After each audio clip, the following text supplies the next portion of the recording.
ሰላም ውድ የቻናላችን ተከታታዮች፣ ዛሬ ለዓመታት የገነቡት ቤት በአንድ ግጥሚያ ክብሪት መውደም እንደሚችል ያውቃል? በዓመታት ያፈሩትን በአንድ ደቂቃ ንግግር ማጥፋትስ? ዛሬ እጅግ ወሳኝ በሆነ ነገር ብዙዎቻችን ችል ባልነው ጉዳይ እንነጋገራለን። ይህ ነገር ማንም ከዚህ በፊት ፊት ለፊት ነግሮት ያውቅ ይችላል። እጸልያለሁ፣ ጠንክሬ እሰራለሁ፣ በትክክል ለመኖርና እግዚአብሔርን ለማክበር እየሞከርኩ ነው። ታዲያ ለምንድን ነው በረከት፣ ብልጽግና የላቀ የሚመስሉት ብለው አስበው ያውቃሉ?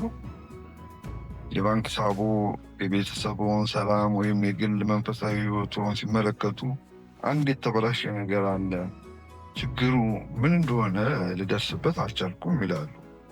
ዛሬ ያንን ዝምተኛ ጠላት ፊት ለፊት እናጋልጠዋለን።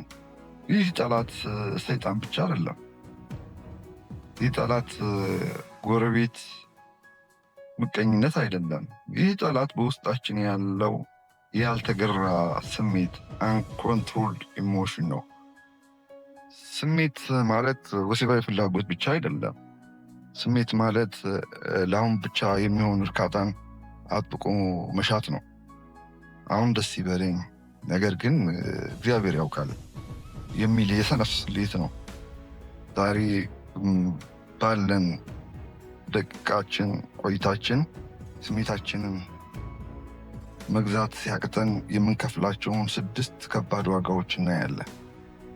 ይህ ቪዲዮ ሕይወቱን፣ ገንዘቡን፣ ትዳሩን ሊታደግ ይችላል።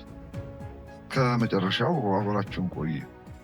ወደ ነጥቦቹ ከመግባታችን በፊት ይህንን ቃል በኮሜንት መስጫ ላይ ጻፉ ወይም በልባችሁ አውጁ።